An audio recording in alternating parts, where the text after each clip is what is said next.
पवित्र पोर्टल संदर्भात काही महत्त्वाच्या अपडेट येत आहे. त्या अपडेट आपण बघतोय. आता पवित्र पोर्टल शिक्षक भरती करण्याकरिता बुद्धिमत्ता व अभियोग्यता चाचणी देणं गरजेचं होतं. महाराष्ट्रातील विद्यार्थ्यांनी ज्यांना शिक्षक व्हायचे त्यांनी बुद्धिमत्ता अभियोग्यता चाचणी दिली. त्याच्यानंतर पवित्र पोर्टलवरती माहिती सबमिट केली आणि पवित्र पोर्टलवरती माहिती सबमिट केल्यानंतर जी काही आता रोस्टर भरण्याची जी मुदत होती ती 17 डिसेंबरपर्यंत दिलेली.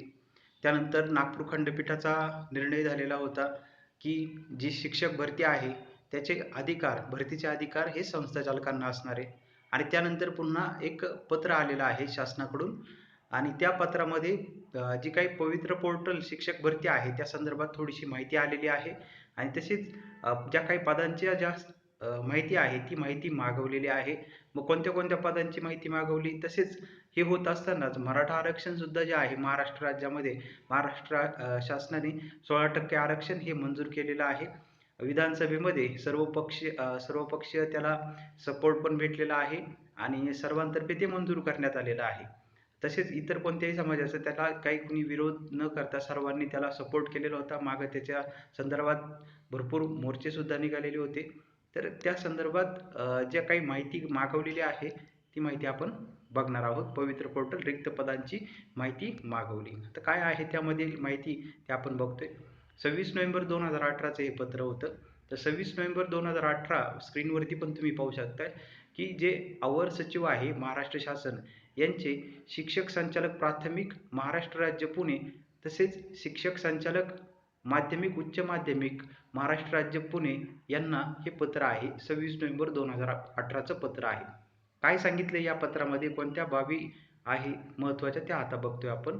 तर यामध्ये स्थानिक स्वराज्य संस्थांसह खाजगी शैक्षणिक संस्थांच्या अनुदानित, अंशतः अनुदानित, अनुदानास पात्र घोषित केलेल्या प्राथमिक, माध्यमिक व उच्च माध्यमिक, कनिष्ठ महाविद्यालय यामधील शिक्षक भरती ही दिनांक 23/6/2017 व दिनांक 20/6/2018 या शासन निर्णयानुसार पवित्र प्रणालीमार्फत करण्यात येणार आहे. म्हणजे जे 23/6/2017 व 20/6/2018 नुसार पवित्र पोर्टलवरती शिक्षक भरती करण्यात येणार आहे.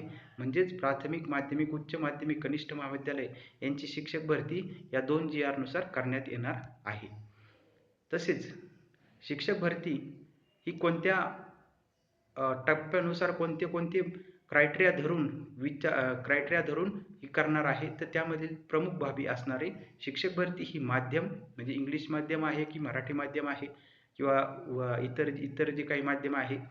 शिक्षक भरती ही माध्यम, प्रवर्ग, विषय, बिंदू नामावलीनुसार आरक्षणाच्या तरतुदीनुसार अनुसरून करण्यात येणार आहे. सर्वात महत्त्वाचं माध्यम, प्रवर्ग, शिक्षक बिंदू नामावली तसेच आरक्षणाच्या तरतुदी अनुसरून नुसार ही काही शिक्षक भरती आहे ती होणार आहे. त्यानंतर कोणती कोणती आकडेवारी मागवलेली आहे, तर खालील आकडेवारी तात्काळ उपलब्ध करून देण्यात यावी असंही या पत्रामध्ये उल्लेख केलेला आहे. तर कोणती कोणती आकडेवारी मागवली आहे ती आता आपण बघतोय. शिक्षक मंजूर पद संख्या, जे काही शिक्षक मंजूर पद संख्या आहे, मुख्याध्यापक, उपमुख्याध्यापक, पर्यवेक्षक ही पदसंख्या मागवलेली आहे. तसेच कार्यरत पदसंख्या, किती शिक्षक कार्यरत आहे, प्राथमिक असेल, माध्यमिक असेल, उच्च माध्यमिक, कनिष्ठ महाविद्यालय यांची कार्यरत म्हणजे जे काही शिक्षक आता सध्या जॉईंट आहे त्यांची सविस्तर माहिती मागवलेली आहे. रिक्त पदसंख्या म्हणजे किती व्हॅकंट सीट्स आहे, किती रिकाम्या जागा आहे याची माहिती मागवली.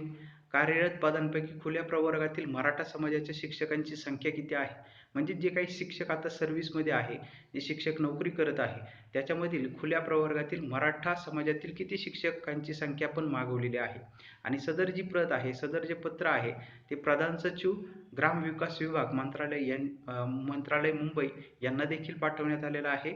यांना विनंती करण्यात आलेली आहे की राज्यातील जिल्हा परिषदेच्या शाळांमधील पदसंख्या उपरोक्त नमूद केल्याप्रमाणे, म्हणजे जे काही वरती आपण पदसंख्या जी काही मागवलेली आहे त्या पदसंख्ये नमूद केल्याप्रमाणे विभागास तात्काळ उपलब्ध करून देण्यात यावी. म्हणजे ही जी माहिती आहे ती माहिती प्रधान सचिव ग्रामविकास विभाग मंत्रालय मुंबई यांच्याकडून पण मागवलेली आहे. तसेच एक प्रत जी आहे ती आयुक्त शिक्षण महाराष्ट्र राज्य पुणे यांना देखील पाठवण्यात आलेली आहे. तर शिक्षक भरती आता नेमकी संभ्रम आहे की शिक्षक भरती शासनामार्फत म्हणजेच पवित्र पोर्टल मार्फत होणार आहे की संस्थाचालकांकडून होणार आहे. तर यामध्ये सध्या तरी असं समजतंय की जे काही पवित्र पोर्टल मार्फत CET सेल असेल यांच्यामार्फत जी काही शिक्षक भरती आहे ती भरती करण्याची जी काही प्रक्रिया आहे त्याला गती येत आहे. आणि आता भविष्यात आपल्याला पाहणं गरजेचं आहे की भरती कधी होणार आहे, असे बऱ्याच सर्वांच्या मनामध्ये सध्या प्रश्न आहे की भरती कधी होणार आहे. कारण महाराष्ट्रातील सर्व जे विद्यार्थी शिक्षक आहे ते भरतीची वाट पाहत आहे. लवकरात लवकर भरती चालू झाली पाहिजे अशी सर्वांची तीव्र भावना आहे. लवकरात लवकर भरती जी प्रक्रिया आहे ती शासनाने लवकरात लवकर सुरू करण्यात यावी. जे काही संबंधित अधिकारी असतील शिक्षण विभागाचे त्यांनी सुद्धा जी काही जनभावना आहे ती जनभावना ओळखून लवकरात लवकर शिक्षक भरती सुरू करून, कारण एकदा शिक्षक भरती झाली, कारण बरेच जे विद्यार्थी आहे उच्च शिक्षण घेऊन सुद्धा अजून त्यांना नोकरी भेटलेली नाही.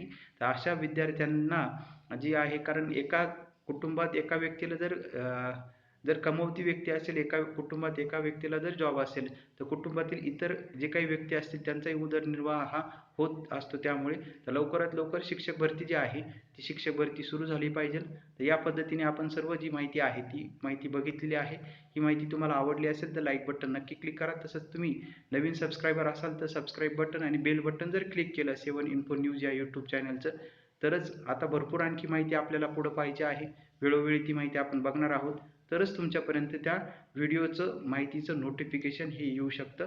ही माहिती आवडली असेल तर व्हिडिओच्या खाली शेअर बटन आहे ते शेअर बटन क्लिक करून त्याची लिंक तुम्ही व्हॉट्सॲप आणि टेलिग्रामचे जे तुमचे ग्रुप आहे त्याच्यामध्ये तुम्ही पाठवू शकता. धन्यवाद.